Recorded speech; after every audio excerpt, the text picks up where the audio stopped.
Hello students, in the previous lecture we have discussed about the metabolism of lipids.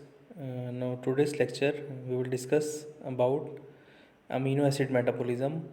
So first of all we will discuss about general reactions of amino acid metabolism. The catabolism of amino acid in general consists of two parts. Catabolism means breakdown.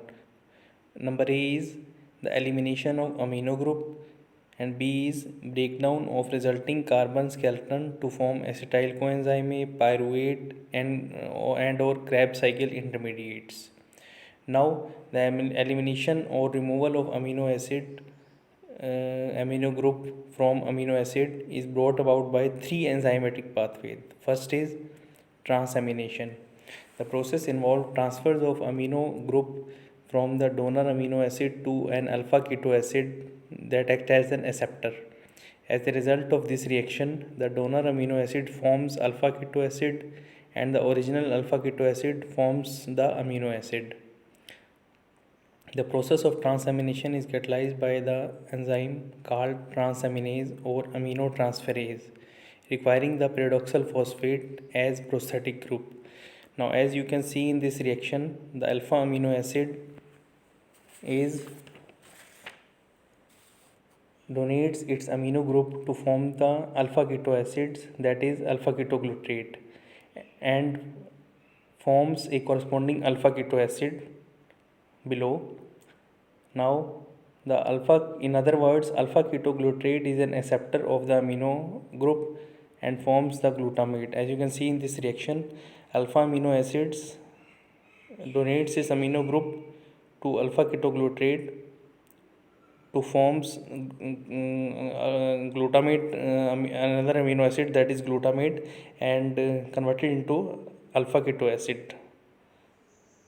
Now, what is the role of PLP? Pyridoxal phosphate.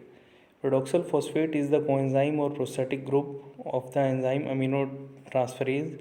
It is derived from the pyridoxine, that is also known as vitamin B6. It has an important role in the formation of Schiff's base intermediate.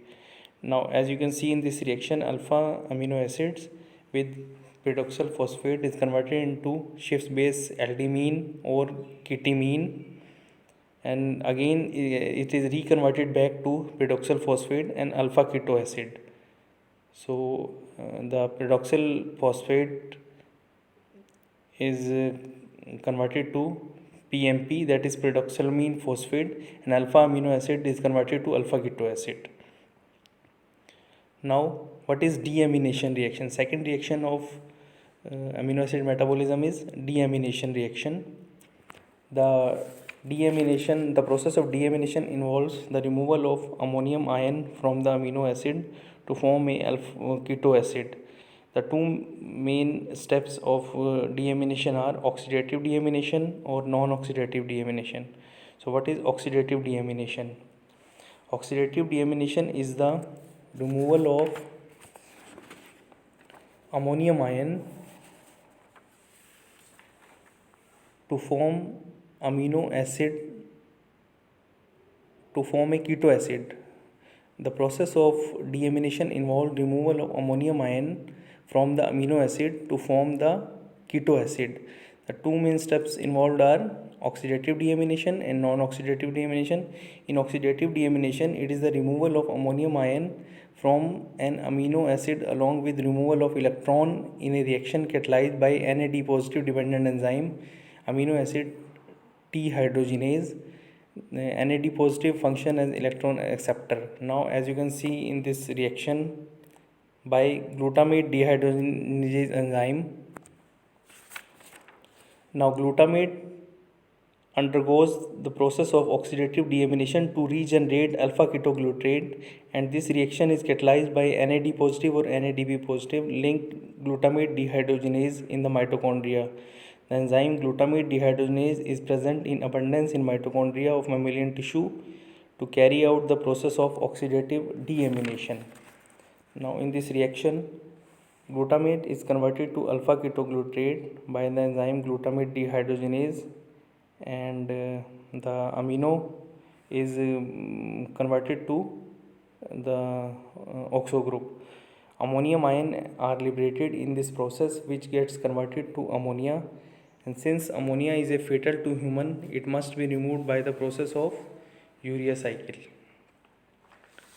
Now next is non-oxidative deamination. The process involves deamination, removal of amino group without oxidations. The following enzyme participate in the non-oxidative deamination.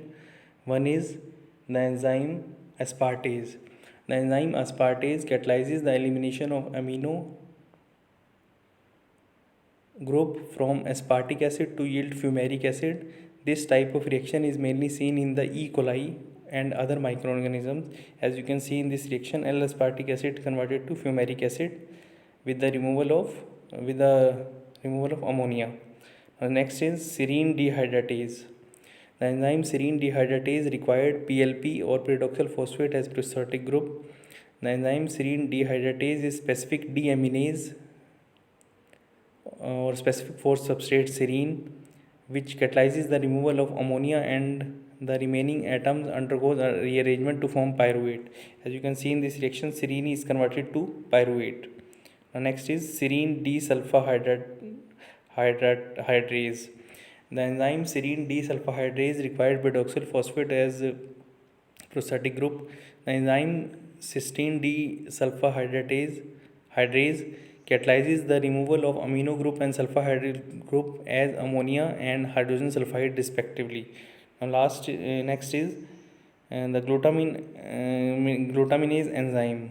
The enzyme glutaminase catalyzes the hydrolysis of glutamine to form glutamic acid and ammonia. As you can see in this reaction, glutamine is converted into glutamic acid. And the last reaction of non-oxidative deamination is by asparaginase. The enzyme asparaginase is deamidase that catalyzes the hydrolysis of asparagine to form aspartic acid and ammonia. The third reaction or last reaction of metabolism of amino acid is decarboxylation. The alpha group participate in the process of decarboxylation.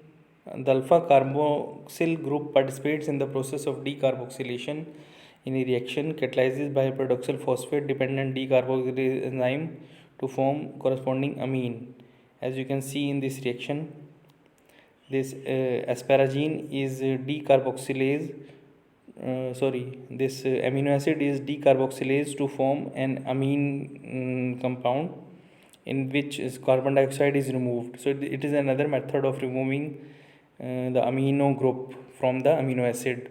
As you can see in this reaction, L-glutamate is converted to gamma aminobutyrate, that is also known as GABA, with the removal of CO2, with the elimination of CO2. This is all about metabolism of amino acids. Rest we will discuss in the next chapter. Thank you.